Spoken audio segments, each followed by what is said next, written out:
Welcome student to part 2 of Animal Kingdom. In this video, we will start by discussing characteristics of phylums. The first one is Porifera. What are we going to discuss?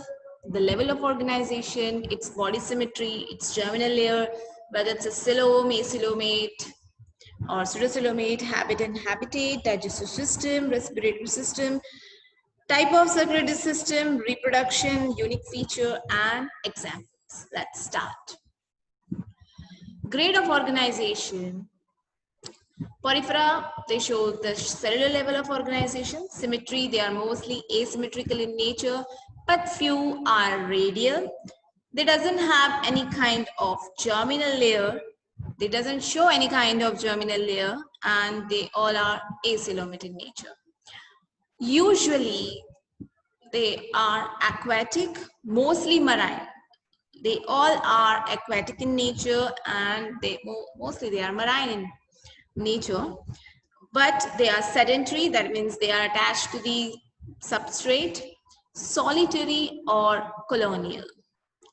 Digestive system is absent, they perform intracellular digestion. Respiratory system is also absent, circulatory system is absent in it. Type of reproduction, asexual as well as sexual. Organism is hermaphrodite. The meaning of hermaphrodite is male and female sex organs are present in a single individual. And the type of fertilization is internal, development is indirect. What is the meaning of indirect development?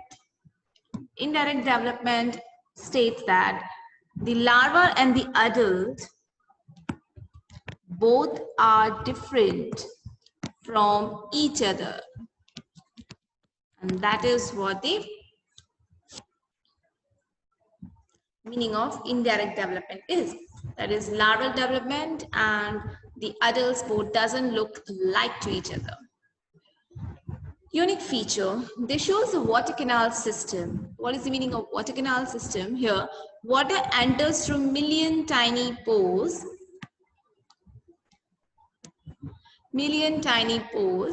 Those are known as ostia in the body wall into a central cavity that is known as spongiocele, from where it goes out through the ossiculum, which is the opening. Canal system is used for food gathering, gas exchange, and removal of waste. So here you can see water goes through the ostia to the spongiocele, ossiculum, and water comes out from it. Spongiocele and canals are lined with a special type of cell, cyanocyte or the collar cells. Body is supported by spicules and spongin fiber.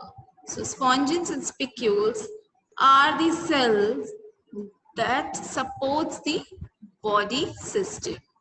Here are a few examples: Cycon, Spongilla, and Euspongia. Entire kingdom at a glance. Cellular organization. Symmetry is asymmetry, radial, no germinal layers, acoelomate, aquatic, sedentary, solitary or colonial. Digestive system is absent, intercellularization takes place, respiratory system is absent, circulatory system is absent. Reproduction is bisexual as well as asexual. Organism is hermaphrodite. Development is indirect. Unique feature, water canal system, ostia, spongiocele, canals are lined by collar cells, specialized cells, and for supporting they have spicules as well as spongin fiber. The next phylum is Cnidaria. Grade of organization is tissue.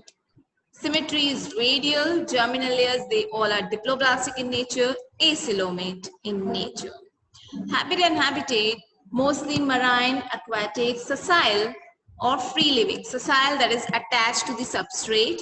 Solitary, that is single like jellyfishes, or colony.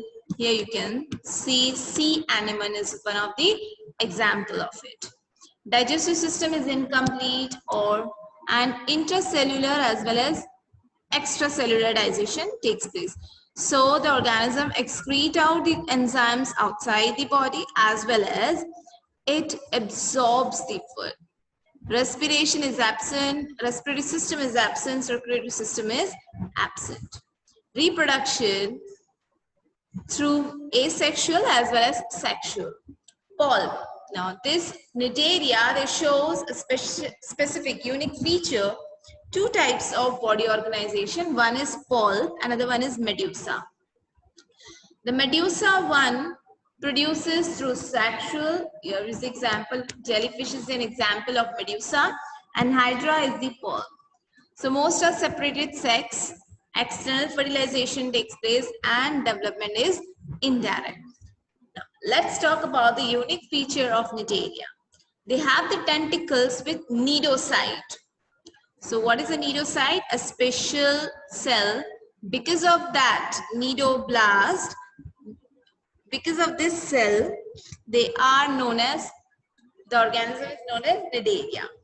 Tentacles are the finger-like structure which surrounds the mouth of coelentrates used for food capture and defense. Cnidoblasts, that is cnidocyte, are stinging cells that are present on the tentacles with a poison-filled capsule, which is nematocyst. Nematocyst. Cnidoblast is used for anchorage, anchor, defense, and to capture the prey. The other type of unique feature is a gastrovascular cavity, which is a coelenterate with an opening of mouth on hypostome. Pulp and medusa. As I told you, this organism shows two types of body form, pulp and medusa. Pulp is a tubular attached asexual form with upwardly directed mouth and tentacles. So asexual reproduction takes place in pulp, whereas in sexual reproduction takes place in medusa. Medusa is an umbrella-like free-swimming sexual form with downwardly directed mouth and tentacles. Examples are jellyfish. This organism also shows alternation of generation, that is metagenesis. It's a phenomena shown by some cnidarian in which pulp produces medusa through asexual reproduction, and then medusa forms the pulp through sexual reproduction. Example you have to remember, it is Opalia. Corals also have skeleton that is made up of calcium carbonate. Examples here you can see mushroom, brain coral, and Madrepora. These all are the corals that have the skeletal that is made up of calcium carbonate. Few more examples, diagrams, examples. Table coral, brain coral, pillar coral. Here you can see the Great Barrier Reef of Australia. There are a few examples of Cnidaria, Hydra, Ophelia, Phasalia, Adamsia, sea fan, Gorgonia, then sea pan and brain coral. Cnidaria at a glance, the organism shows tissue level of organization. It has radial symmetry, diploblastic, acoelomate, aquatic, sessile or free, incomplete digestive system, intercellular, extracellular, both type of digestion takes place. Circulatory and respiratory system is absent. Pulp and medusa, both the type of organization is present. Pulp reproduces through asexual, whereas medusa produces sexual. External fertilization takes place and development is indirect. Organism shows the presence of cnidoblasts. They have gastrovascular cavity, that is coelenteron. That's why they are also known as coelenterata. The mouth opens at the hypostome and it has pulp and medusa forms. The exoskeleton. Skeleton is made up of calcium carbonate. Examples are Hydra, Gorgonia, and Aurelia. Thanks for watching.